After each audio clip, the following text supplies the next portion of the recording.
Hi friends, thank you for joining me for another episode of Catch This. My name is Trudy Ray.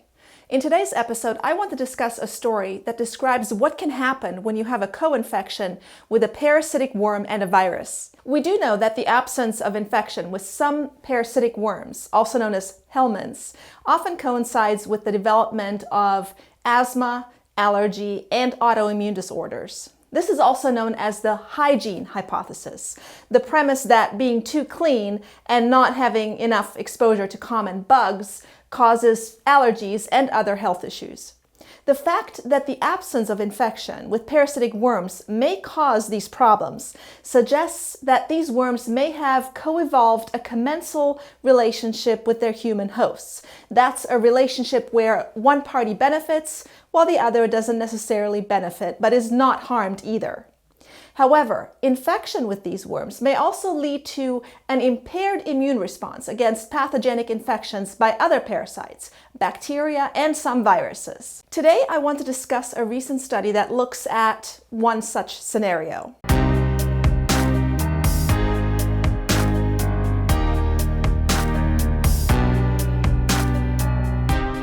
Based on observations that infection with some helminths may lead to an impaired immune response against pathogenic infections, the authors of the study explored the effect of infection with Heligmasomoides polygyrus bakeri, or HPB, a naturally occurring intestinal roundworm of rodents, on West Nile virus infection outcome in mice.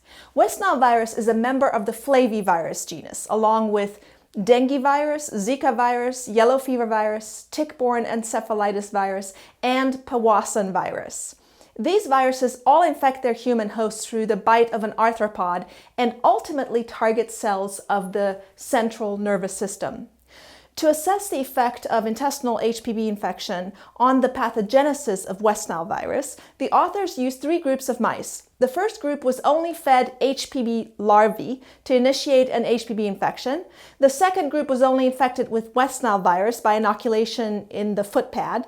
And the third group was infected with both HPV and West Nile virus. Infection with HPV alone had no adverse effect on body weight or survival of the mice. An infection with West Nile virus alone caused moderate weight loss and 86% survival. In contrast, infection with both HPV and West Nile virus led to greater weight loss and only 28% of the mice survived.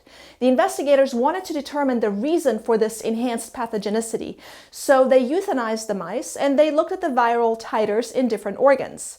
Mice that were infected only with West Nile virus or with both West Nile virus and HPV had similar levels of virus in the spleen, an organ that filters the blood and produces immune cells in response to the presence of infectious pathogens.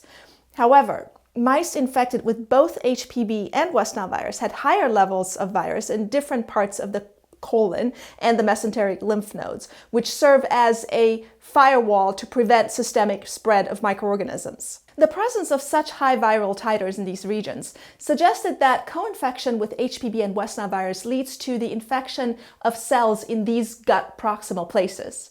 To determine which gut cells are targeted by West Nile virus during HPV West Nile virus co-infection, the authors stained pieces of gut tissue from mice that were co-infected with both HPV and West Nile virus with a combination of fluorescent antibodies that bind West Nile virus antigens or neuronal cell markers. When they analyzed these tissues by fluorescence microscopy, they realized that co-infected animals have higher levels of viral antigens in intestinal neurons compared to control animals infected only with HPV or West Nile virus. And this suggested that infection with both HPV and West Nile virus increases the frequency of infection of gut neuronal cells. They also realized that co-infected animals had certain gut abnormalities, including changes in the composition of intestinal villi, which are small finger-like projections that extend into the lumen of the small intestine. Co-infected animals had shortened villi, a phenomenon typically associated with pathology and inflammation.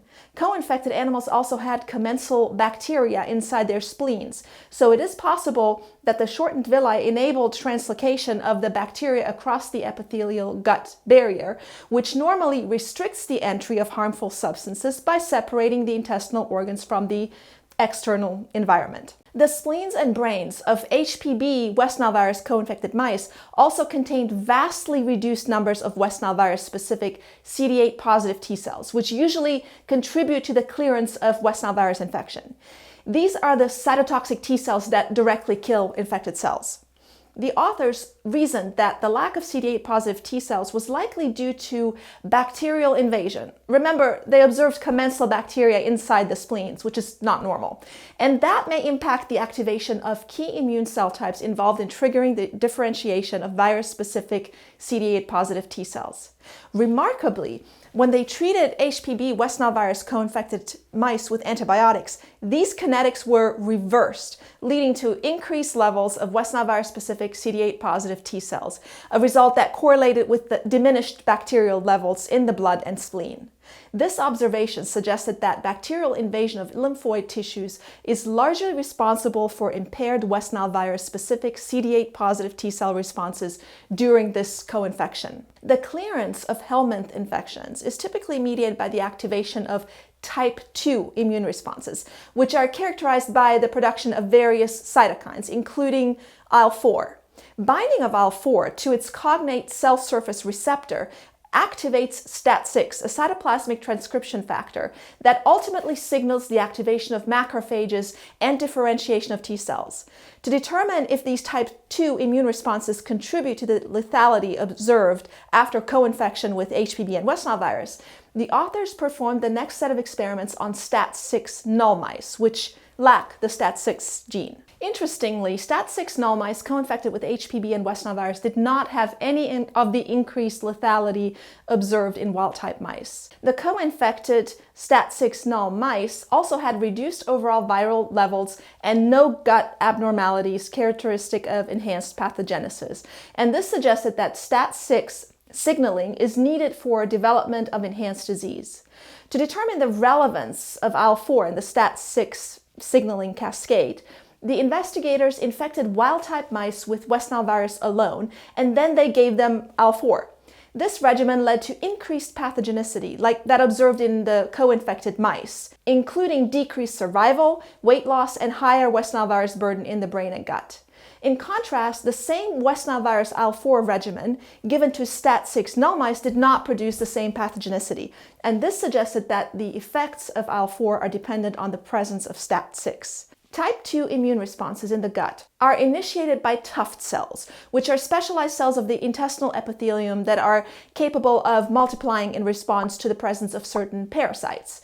To see whether tuft cells are needed for HPV-mediated enhanced West Nile virus disease, the authors infected tuft null mice, mice lacking tuft cells, with both HPV and West Nile virus. These mice did not develop any of the effects characteristic of enhanced pathogenesis, and this suggested that tuft cells are needed for the development of enhanced disease. Tuft cells selectively express a receptor for succinate, a metabolite needed for energy production. To see whether succinate sensing is involved in enhanced West Nile virus disease, wild-type mice were administered succinate and were then infected with West Nile virus.